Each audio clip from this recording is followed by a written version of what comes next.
आता है स्वास्थ्य विभाग, जो कि झारखंड के लिए एक राक्षस विभाग बन गया है, जो आए दिन कोई ना कोई बच्चों की हो या फिर मरीज़ों की हो, उनकी जान को ताक पे रखने का कार्य करता है। तो अगर आप चुनाव की भी बात करें तो चुनाव में भी इसका खामियाजा झारखंड मुक्ति मोर्चा और उनकी अलायंस को भुगतना होगा। और जिस तरीके से संथाल के ही एक बेटे को सांप ने डस लिया था और एम्बुलेंस नहीं पहुंचने के कारण उनकी मृत्यु हो गई थी, इसके साथ ही साथ कई ऐसे मामले संथाल से आते हैं जहाँ पे बच्चे सड़क पर बैठ करके पढ़ने के लिए मजबूर है और माता बहनें अस्पताल जाने के लिए खाट का उन्हें सहारा लेना पड़ रहा है।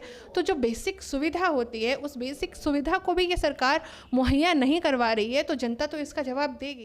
क्योंकि बाबूलाल सोरेन जी और जो उनके पिता चंपाई सोरेन जी का आपको याद होगा कि किस तरीके से अपमान किया गया था। भरे मंच में जब भाषण चल रहा था, राहुल गांधी जी ने उन्हें धक्का देते हुए वो आगे मंच की तरफ भाषण देते हुए भाषण देने के लिए बढ़े थे। वो वीडियो में बहुत वायरल हुआ था, आपको बखूबी याद होगा। न्यूज़ एक्सप्रेस भारत 7, हर खबर पर पैनी नज़र। नमस्कार, आप देख रहे हैं न्यूज़ एक्सप्रेस भारत 7। मैं सुबोध पाठक।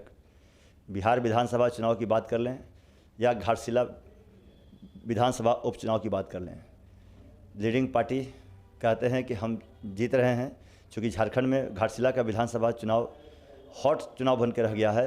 यहाँ बता दें आपको कि दिवंगत शिक्षा मंत्री रामदास सोरेन के पुत्र सोमेश सोरेन जो हैं वो चुनाव मैदान में हैं।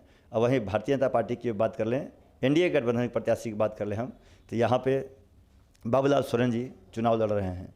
अब बाबूलाल सोरेन के चुनाव लड़ना, चंपाई सोरेन का साख, बाबूलाल मरांडी जी के साख, अनेक झारखंड के अन्य बड़े बड़े नेताओं जो हैं उनके साख पर एक प्रश्नवाचक चिन्ह बनते जा रहा है।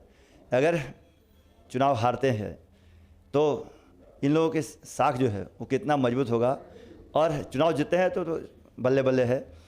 उसी तरह से उधर भी है, झारखंड मुक्ति मोर्चा की सरकार है यहाँ झारखंड में है, और उनके मंत्री चूँकि दिवंगत हुए हैं और उनके पुत्र चुनाव मैदान में हैं। दीदी क्या कहेंगे? पहले आपका था न्यूज़ एक्सप्रेस भारत 7 में स्वागत है हमारे साथ। दीदी आज चुनाव गर्माता जा रहा है, समय कम है, 11 तारीख को मतदान होने वाले हैं, क्या तैयारी है भारतीय जनता पार्टी की वहाँ पे एनडीए गठबंधन की? देखिए, भारतीय जनता पार्टी हमेशा से 365 दिन धरातल पर रह कर के काम करने वाली पार्टी है, जो हमेशा से जनता की आवाज़ उठाती आई है, जनता के हित के लिए कार्य करते आई है। पर वहीं आप दूसरी तरफ देखेंगे कि झारखंड मुक्ति मोर्चा और इंडिया अलायंस, इनकी जो सरकार है, इन्होंने केवल जनता को ठगने और लूटने का काम किया है।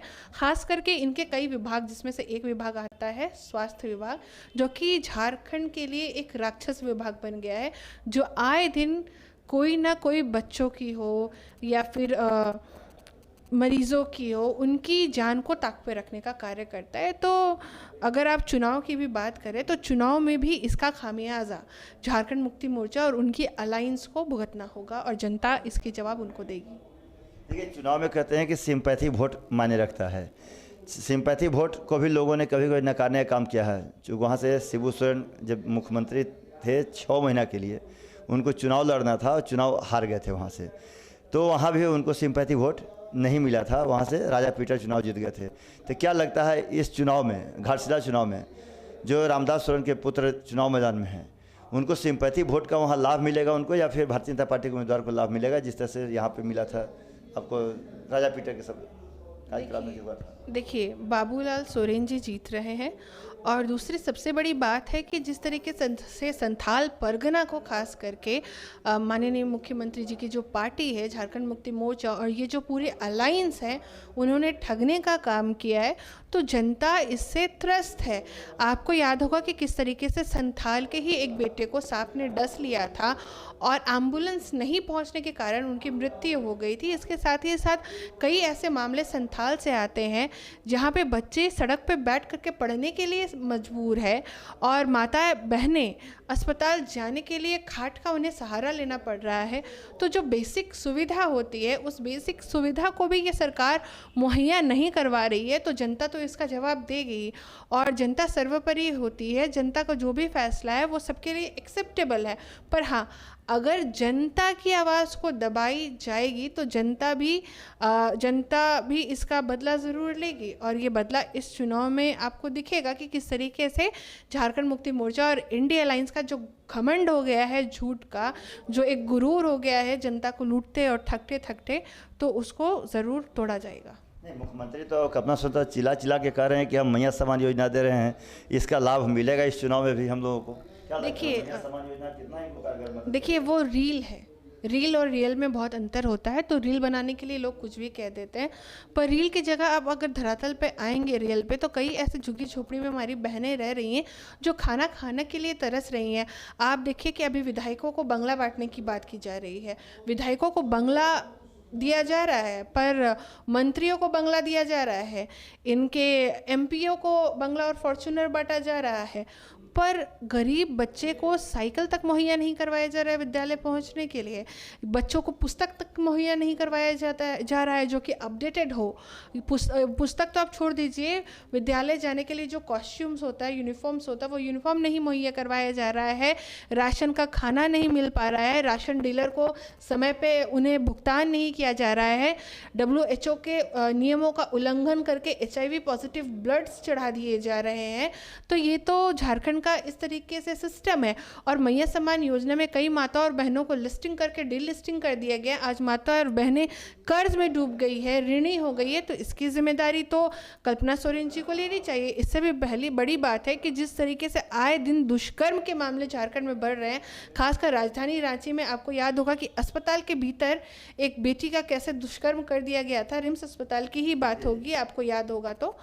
तो उन सारी चीज़ों को चिल्ला चिल्ला करके भी मन से कहना चाहिए कि एक परिवार को क्या दर्द और पीड़ा का सामना करना पड़ता है। और साथ साथ ये भी कहना चाहिए कि हमारे जो मंत्री है, स्वास्थ्य मंत्री और स्वास्थ्य विभाग है, वो जो बच्चों की जान की कीमत 2 लाख रुपए लगा रहे हैं, 2 लाख लगाते तो उनको, कल्पना जी को मन से ये भी कहना चाहिए कि जा करके माननीय विधायक मंत्री जी Irfan Ansari ji HIV positive blood चढ़ा लें और उस ब्लड का पैसा हम देंगे।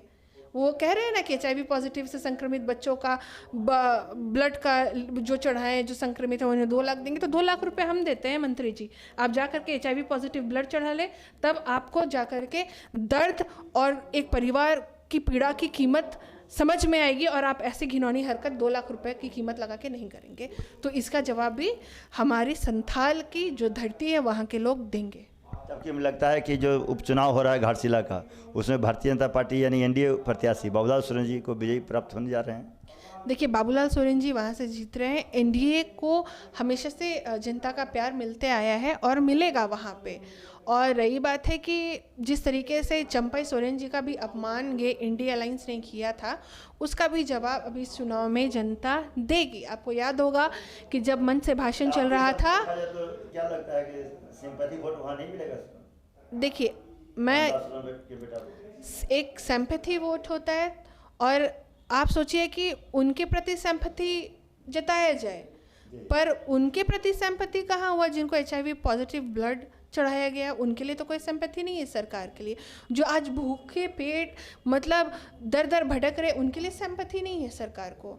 और जो रोज़गार के लिए अपने गांव, अपने शहर, अपनी माटी को छोड़ करके प्रवास में जा रहे हैं, दूसरे जगह जा रहे हैं, उनके लिए कहाँ सिंपैथी है? झारखंड सरकार को, हेमंत जी को सिंपैथी होनी चाहिए। जो माता और बहनों की इज्जत को तार तार कर दिया जा रहा है, क्राइम रेट बढ़ रहा है, तो कल्पना जी के दिल में कितना सिंपैथी, वो कितने बार मन से कही है कि दोषियों को फांसी की सज़ा मिले, बलात्कारियों को फांसी की सज़ा मिले, उनके लिए भी तो सिंपैथी सरकार को होनी चाहिए ना। मैंने आपके हिसाब से लगता है कि ये जो घाटशिला चुनाव है, उपचुनाव, उसमें NDA प्रत्याशी विजयी हो रहे हैं? जी हाँ, NDA के प्रत्याशी विजय हो रहे हैं, क्योंकि बाबूलाल सोरेन जी और जो उनके पिता चंपई सोरेन जी का आपको याद होगा कि किस तरीके से अपमान किया गया था। भरे मंच में जब भाषण चल रहा था, राहुल गांधी जी ने उन्हें धक्का देते हुए वो आगे मंच की तरफ भाषण देते हुए भाषण देने के लिए बढ़े थे। वो वीडियो में बहुत वायरल हुआ था, आपको बखूबी याद होगा। तो जनता सब चीज़ का जवाब देगी और जनता जागरूक है। और सबसे बड़ी बात है कि मैं आपके चैनल के माध्यम से आग्रह करूंगी कि इस चुनाव में बढ़ चढ़ करके आप मतदान दें, क्योंकि मतदान आपका अधिकार है। अपने मत का अधिकार का प्रयोग करें और मतदान दे करके प्रत्याशियों को विजयी बनाएं, क्योंकि आपका एक मत आने वाला झारखंड का भविष्य बदल सकता है। चलिए, तो ये घाटशिला उपचुनाव पर खुल करके इन्होंने चर्चा करते हुए कहा कि घाटशिला उपचुनाव एनडीए प्रत्याशी चुनाव जीत रहे हैं, इसमें कोई शक नहीं है। अब देखना यही है कि 11 नवंबर को जो मतदान होगा और जो गिनती होगी, गिनती में किसका सिक्का मजबूत होता है ये तो यहाँ से बताएगा सुबोध कुमार पाठक अपने सहयोगी आदर्श कुमार के साथ। न्यूज़ भारत 7 रांची।